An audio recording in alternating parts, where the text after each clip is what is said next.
जी हां दोस्तों, ऐसा बहुत कम ही देखने को मिलता है जहां पुलिस पर आरोप लगे और वहां पुलिस वाले ही फंसते दिखे। लेकिन बाजपुर के किसान केस में अब एक ऐसा मोड़ आया है और ऐसे मोड़ पर यह केस जा पहुंचा है जहां एसआईटी पुलिस पर शिकंजा कस रही है। इसकी शुरुआत भी हो चुकी है, क्योंकि खबर यह है कि किसान की आत्महत्या मामले में पुलिस की लापरवाही को देखते हुए एसएसपी समेत कई अधिकारियों को नोटिस पहुंच चुका है। इसलिए यह लिखना पड़ा कि क्या कानून के शिकंजे में आ गई पुलिस। पूरी खबर इस रिपोर्ट के जरिए, पूरी अपडेट इस रिपोर्ट के जरिए आप तक पहुंचा रहा हूं। नमस्कार, पहला मैं पंकज रौतेला, आप देख रहे हैं उत्तराखंड न्यूज।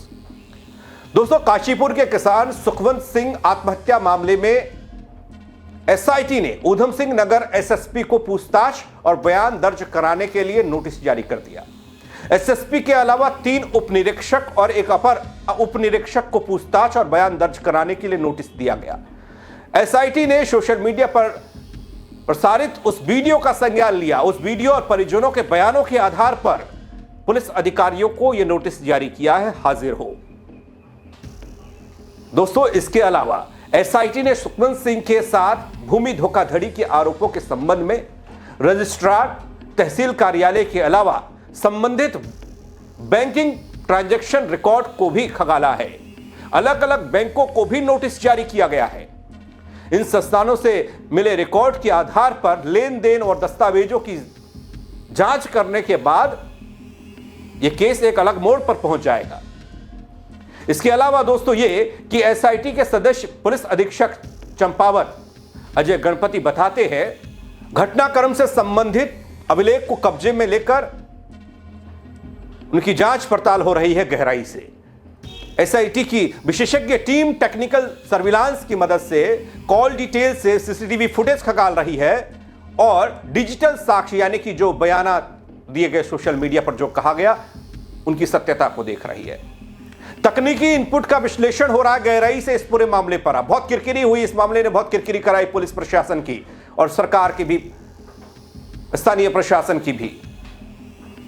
एसआईटी ने सभी जानकारियां साझा करना शुरू कर दिया। बहुत से लोग इस सवाल कर रहे थे कि एसआईटी का गठन तो हो गया, लेकिन एसआईटी कर क्या रही है? क्या एसआईटी उन 26 लोगों से इतर भी कार्रवाई करेगी जो पुलिस वालों के नाम एफआईआर में नहीं है? हालांकि इसमें कोर्ट ने भी एक कमेंट किया है जो 26 लोगों पर एफआईआर हुई है उसको लेकर।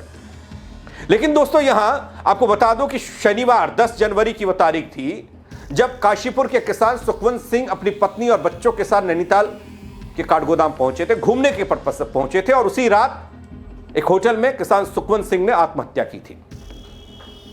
आत्महत्या से पहले सुखवंत सिंह ने जो वीडियो बनाया था, जो सोशल मीडिया पर खूब वायरल हुआ, सवाल जवाब हुए और उस वीडियो के आधार पर इस केस को आगे ले जाया गया। पुलिस वालों पर कार्रवाई शुरुआती तौर पर हुई और कई जो नाम लिए गए थे उन लोगों पर एफआईआर हुई उस वीडियो में। उसके बाद उनके परिवार से बयान, उनके परिवार वालों के बयान भी आए। इस वीडियो में सुखवंत सिंह ने आत्महत्या का कारण बताया था, उसे भी एक बार देख लीजिए।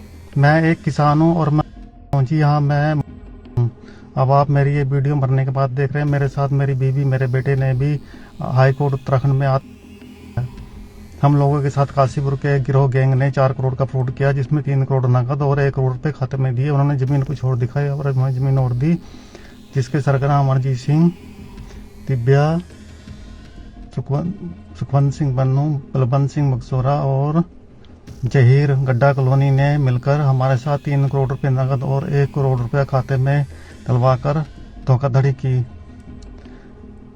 एक नहीं 2 बार धोखाधड़ी की। जब हम इनकी सबकी शिकायत लेकर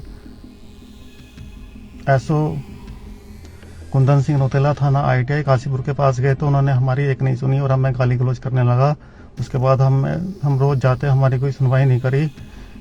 इन सब गिरोह गैंग ने एसओ को 30 लाख रुपए देकर अपनी तरफ कर लिया और हमारी कोई सुनवाई नहीं करी। उसके बाद जब हम अपनी शिकायत लेकर एसएसपी के पास गए तो एसएसपी ने यही शिकायत नीचे भेज दी, लेकिन वहां उस टाइम में भी कोई नहीं हुआ।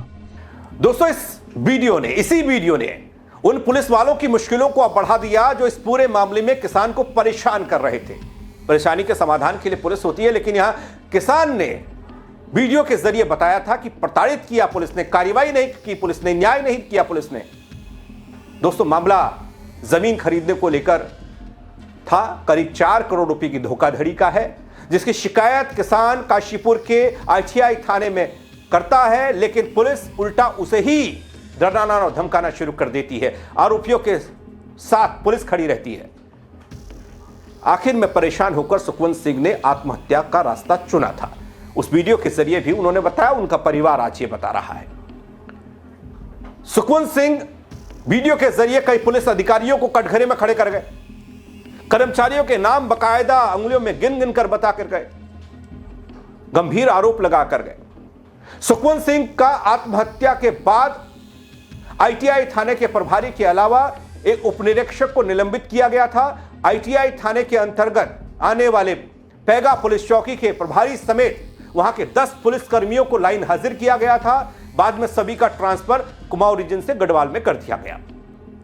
लेकिन जानकारों ने, कानून के जानकारों ने, लोगों ने यह सवाल उठाना शुरू किया था कि जिन लोगों के नाम सुखवंत सिंह ने वीडियो में लिए थे, उन वीडियो में नामों के आधार पर FIR हुई। तकरीबन 26 लोगों पर FIR हुई, लेकिन उनमें इन पुलिस वालों के नाम शामिल नहीं थे। तो सबने यह पूछना शुरू किया कि क्या पुलिस वालों के नाम FIR में शामिल न होना क्या समझा जाए। तो उधर कमेंट यह आया कि उन पर अलग से कार्रवाई हो रही है, लेकिन बाद में दबाव पड़ा कि नहीं, FIR में नाम होने चाहिए, तभी तो कार्रवाई मुकम्मल होगी। किसी को निलंबित किया गया, निलंबन समाप्त हो जाएगा, तबादला हुआ, फिर पोस्टिंग हो जाएगी कहीं। जो पूरी SIT बनी है इस सुखवंत जो है आत्महत्या मामले में, जो है इस जो घटनास्थल है काठगोदाम का, जो होटल है, तो इसमें जो है पूरी फील्ड यूनिट और SIT की टीम द्वारा जो है ये इसमें पुनः इसमें एक बार निरीक्षण किया जा रहा है। मजीद जो है वो उसमें सारे जो गवाहों के समक्ष जो है ये इसको डिटेल में जो है सारे साक्ष्य पुनः जो है वो लिए जा रहे हैं। इसके साथ ही जो अब तक की जो कार्रवाई हो चुकी है उसको भी जो है अभी धीरे धीरे हम लोग सारे जितने भी जो भी SIT बनी थी या जो जांच हुई थी उसको भी जो है वो पेपर्स का जो है अवलोकन उसमें किया जाएगा। और जो भी जो थाने जो ITI में जो मुकदमा दर्ज है उसको तत्काल ही जो है यहाँ ट्रांसफ़र करने के निर्देश दे दे काठगोदाम थाने में, क्योंकि काठगोदाम थाना यहाँ का घटनास्थल है, तो यहीं पे जो है वो विवेचना यहीं पे जो है वो होगी यहीं से। सर उधम सिंह नगर SSP के साथ ही कई के लिए उनको जो है वो कर दिया गया है, और जो उसमें आगे केस में है वो होगा। सर जो लेकिन अब SIT शिकंजा कस रही है। इसके अलावा दोस्तों, सरकार ने इस मामले की मजिस्ट्रेट जांच के भी आदेश दिए हैं। जांच की जिम्मेदारी कुमाऊं कमिश्नर दीपक रावत के कंधों पर है। पुलिस मुख्यालय की तरफ से IG STF आनंद नीलेश को अध्यक्ष बनाया गया SIT का। तब गठन किया गया था इस SIT का, जो SIT अब पुलिस वालों को कटघरे में खड़ा कर रही है और सवाल जवाब शुरू हो चुके हैं। SIT मामले की जांच कर रही है और यह उम्मीद की जा रही है दोस्तों कि इस पूरे मामले में पुलिस का गैर जिम्मेदाराना जो रवैया था पुलिसकर्मियों का, उसकी सजा पुलिस वालों को मिलेगी, ताकि आगे से सबको इंसाफ मिल पाए, रास्ता खुल पाए। गौर करने वाली बात तो यह भी है कि सुखवंत सिंह के भाई की तहरीर पर पुलिस ने ITI थाने में 26 लोगों के खिलाफ नामजद FIR दर्ज की थी, जिसका मैंने जिक्र किया, जिसके बाद सभी नामजद आरोपियों ने अपनी गिरफ्तारी पर रोक लगाने के लिए हाईकोर्ट में याचिका दायर की थी। हाईकोर्ट ने सभी की गिरफ्तारी पर फिलहाल के लिए रोक लगा दी।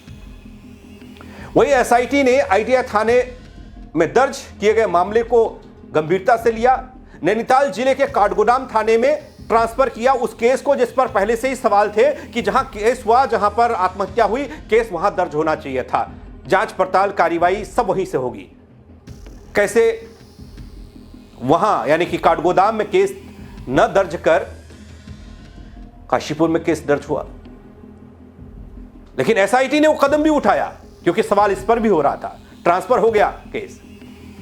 दोस्तों, किसान सुखवंत केस में सिर्फ एक व्यक्तिगत घटना के तौर पर इसे नहीं देखा गया, क्योंकि इसमें पुलिसिया लापरवाही बड़ी दिखाई दी और SIT शायद उसी एंगल से अब जांच कर रही है कि भैया जो गुनहगार है वो तो पकड़े ही जाएंगे, लेकिन गुनहगारों को बचाने वाले भी नहीं बख्शे जाएंगे। SIT ने साफ किया दोस्तों कि कानून से ऊपर कोई नहीं है, चाहे वो कोई पुरुष का बड़ा अधिकारी हो चाहे वो छोटा अधिकारी हो, क्योंकि यहां पर SSP को भी तलब किया है। अब सवाल ये, क्या इस जांच से सच्चाई सामने आएगी उन दोषियों के साथ साथ जिन्होंने करोड़ों की धोखाधड़ी किसान के साथ की? और दूसरा ये, क्या इस मामले में उन पुलिस वालों पर भी बड़ी कार्रवाई होगी जिन्होंने उन धोखेबाजों का साथ दिया, उन्हें बचाने का काम किया और किसान को आत्महत्या के लिए मजबूर कर दिया? लेकिन फिलहाल तो ऐसा लगता है कि इस पर इंसाफ मिलेगा और पुलिस वालों पर भी कार्रवाई होगी। कोई नई अपडेट आएगी आप तक जरूर पहुंचाऊंगा, लेकिन इस खबर को लेकर आप क्या कहेंगे कमेंट के जरिए अपनी बात रखिएगा, शेयर कीजिएगा। बहुत से लोग जानना चाहते हैं कि एसआईटी क्या कार्रवाई कर रही है, इस मामले में कहां तक पहुंची है। मेरे साथ जुड़ने के लिए बहुत शुक्रिया। जय उत्तराखंड नगरी।